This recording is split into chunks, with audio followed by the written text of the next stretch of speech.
In today's video, we're going to be installing a truss on a Ford Dana 60 axle, as well as fabricating a mount for the hydraulic steering ram. So before we get started, I wanted to talk about some of the reasons that I'm using a Ford axle versus a Chevy axle here on my current build. I also wanted to talk about why I'm using a truss, and I wanted to talk about what high steer is. So first thing, why am I using a Ford axle versus a Chevy axle like the one behind me? Now some may notice that this isn't your typical Chevy axle because the pumpkin's on the wrong side. Years ago I got this axle for like dirt cheap, so I actually swapped sides of the pumpkin so I could use it in a Jeep rockcrawler buggy that I had. So anyway, I cut the outer C's, swapped the sides, and sleeved it, and it's been rock crawling for the last 10 years. So anyway, that's what this axle is right here. Some of the differences, some of the reasons I used a Ford this time versus this Chevy one. One of the first reasons is high pinion.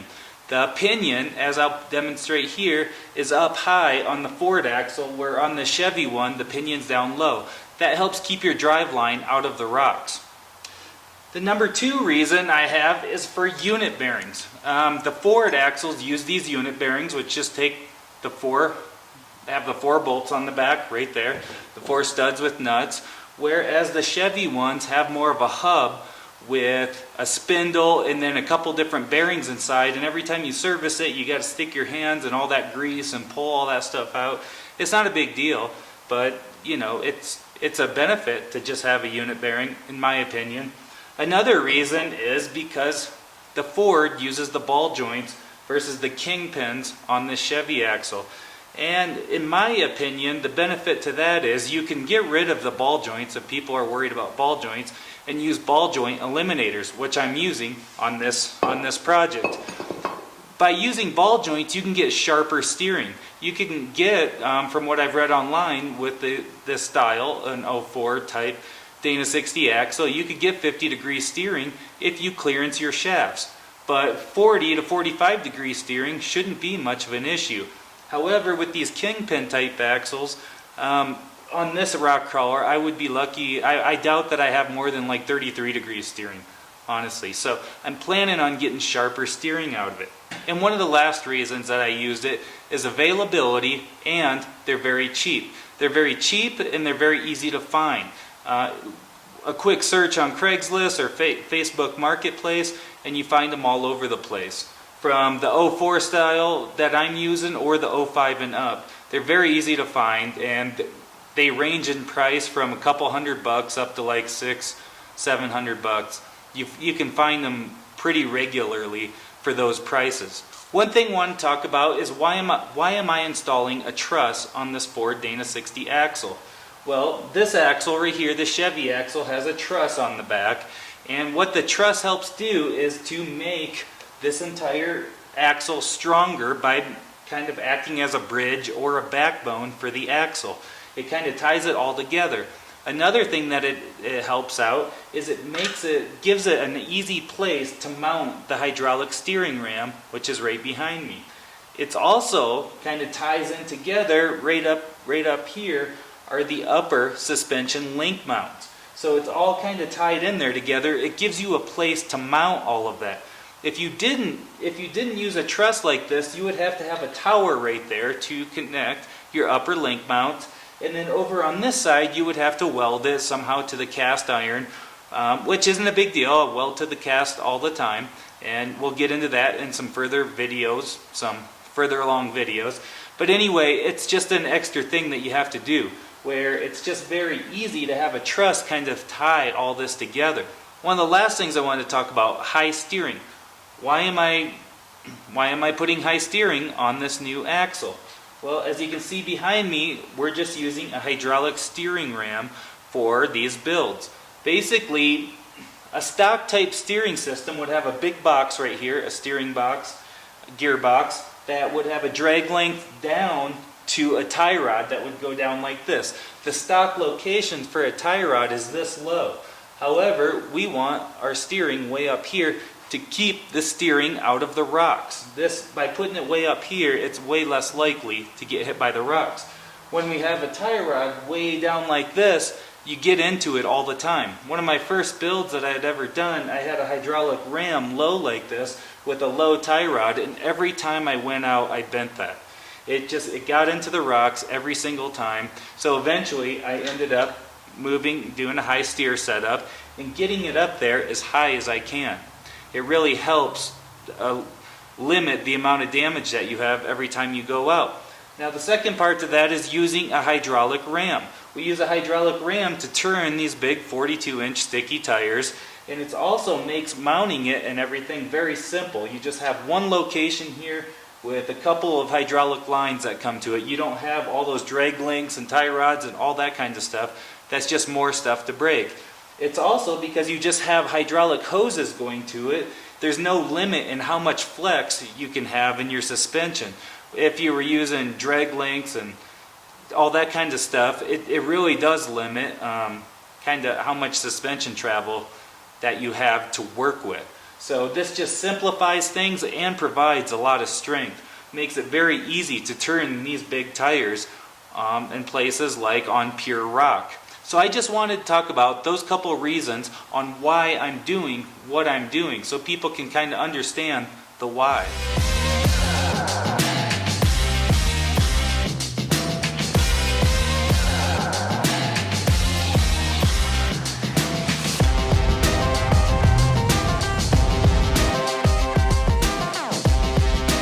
So today I wanted to get started on getting this truss mounted to this axle.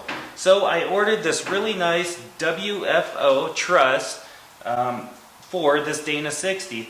I've used different trusses from a few different places, and I wanted to try these guys. This is a really good value. I'm not affiliated with them in any way. I just purchased what I thought was the best for this project. And what's a nice touch is that it's fully boxed in. This whole truss is fully boxed in, and they even sent it welded, which that's really nice. I also use this brand for the rear as well, and they're actually really moderately priced compared to some of the other ones, especially that don't come welded. So I wanted to try these out. One issue that I have is this axle. I narrowed it, so this is set for the stock width, and so basically I need to narrow this about 3 inches to get it to fit right here. I narrowed the axle 4 inches, but I also lost some material right here as well.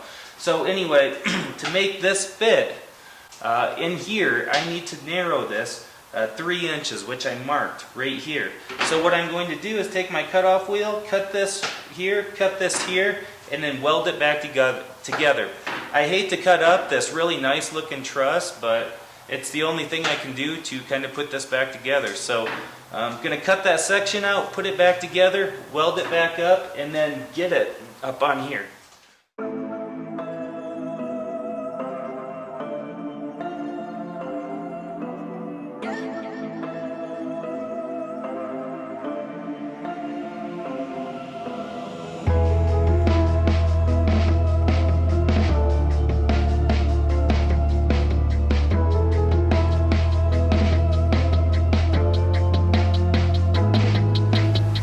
So I just keep kind of cutting with the cutoff wheel till I get all these chunks of cast off like this. It cuts very easy with a cutoff wheel. And then you can kind of see the plugs that are left behind, and we're going to re-weld all of this where I nicked into the tubing, and then the truss will help reinforce all the cast that we just cut out. Since this truss was designed to be mounted with the stock casting in place, I now have some holes that I need to fill with some small pieces of plate.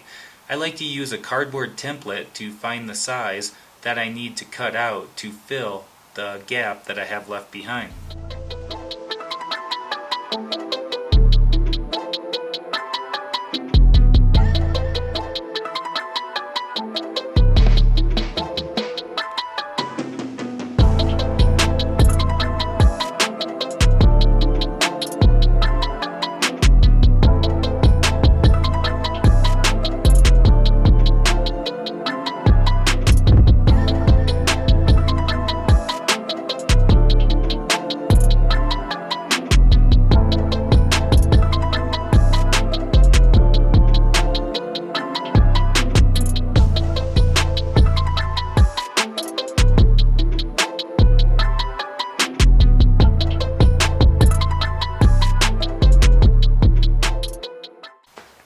So now I'm going to take my welder and tack this together, and then I can re-weld this truss back together. I would probably grind this smooth, but it's going to be covered up with the ram, so I'm just gonna re-weld it right there and then just leave the weld there, because eventually it's going to be covered up.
I preheat the cast iron with the propane torch before welding to it.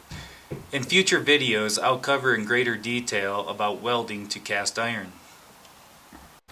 We had to remove all that cast iron between the differential and the knuckle so that I have room to mount my suspension linkages and shock mounts onto the tubing.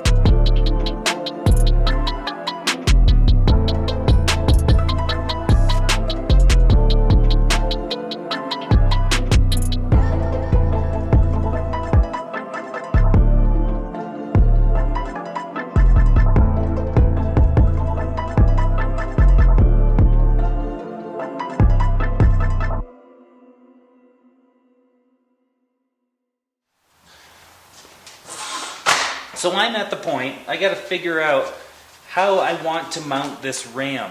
And I've got an idea in my head. I'm going to do it very similar to how my last rock crawler, how I did that one.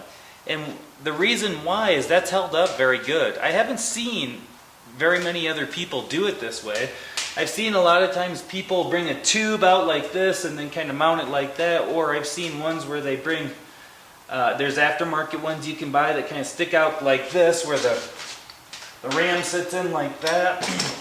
And the way I did my last one is I kind of did a triangle out and back there. And I try to keep the ram tight against this truss as possible. And when you first look at it, you think, oh, that's got to get into the rocks, but it doesn't, because the face of the differential sticks out far enough, as well as the point on the triangle stick out far enough, it protects the ram. And on my other rock crawler, I've never hit a rock on the ram or on anywhere around there because it's up high enough. So that's my plan, is what I want to do is now start making this. It's going to be kind of a triangle like this, and then I'm going to have kind of plating inside of it to help protect it. But I'm going to take some heavy 3/8 inch plate and then just basically make a triangle to mount this on. And so that's my plan for making my ram mount. So it'll basically go like this. Now, one thing I just noticed, I should have researched these a little bit better, but this high steer isn't quite high steer enough for me. So I'm going to work with a friend. I'm building some more brackets to get this up a little bit higher. Not a big deal. One of those things I wish I would have noticed when I ordered them. But from the drawing, it looked like they were higher. But oh well. What we'll do is we'll fix it and we'll move on. not a big deal. So what I want to do is start making this mount right now, and then I'm going to start working my way towards the brackets. So what I'm thinking about doing, I cut this out so the ram perfectly will fit on there. And what I want to do is just basically put it in a triangle like this. One piece will come up from there, the other will go like this, and then we have our ram going straight across right there. And that'll kind of cover up our W a little bit over there, but oh well. But I'll show you how I did it on my other one, and that one's held up very well.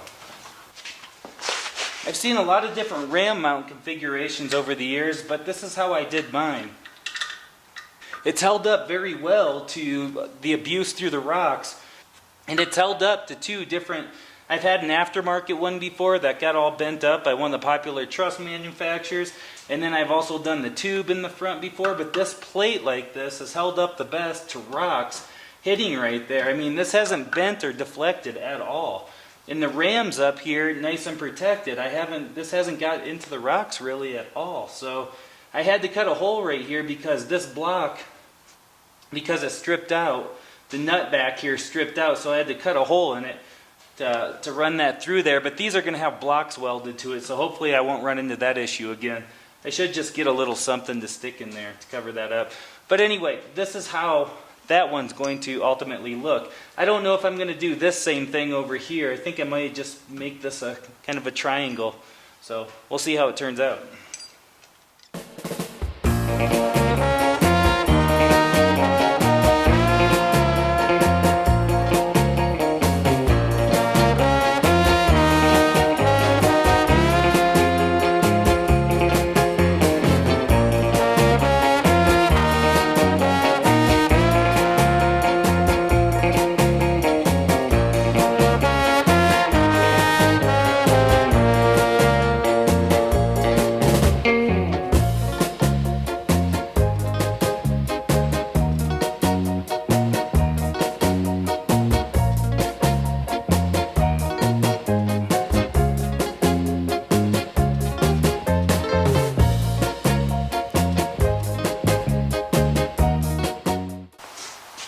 Alright, so where I'm at now, I notched this, I notched the bottom one to fit right here. And so this bottom one, I can't decide, it'll be somewhere along here. I might have to notch it a little bit more.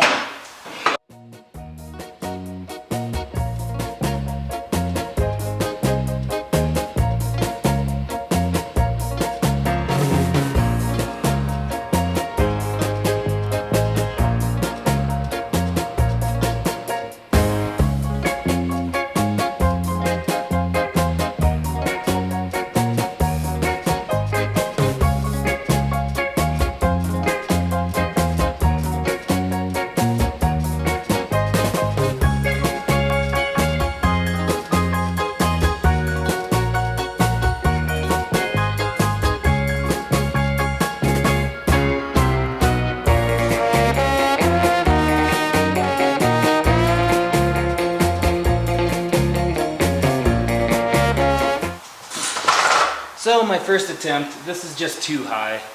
I wish I could keep it that high, but I would like to bring it down so the ram is about, the top of the ram's about the same top of the truss right there. So I ended up lowering this just one more time. I just cut a little bit more off there and lowered it down, and it's all just tacked on there right now. I'll go back and weld it all when I weld all this together. But I want to make sure it works with the diff cover. I still got that coming in. I still got some more work to do on the high steer arms to get everything where I want it. Then I'll start kind of focusing on the brackets on the backside. But I'm happy with where this is at right now. I think it'll work pretty good there. I'm probably going to cut a plate to kind of go right here and kind of help protect this area.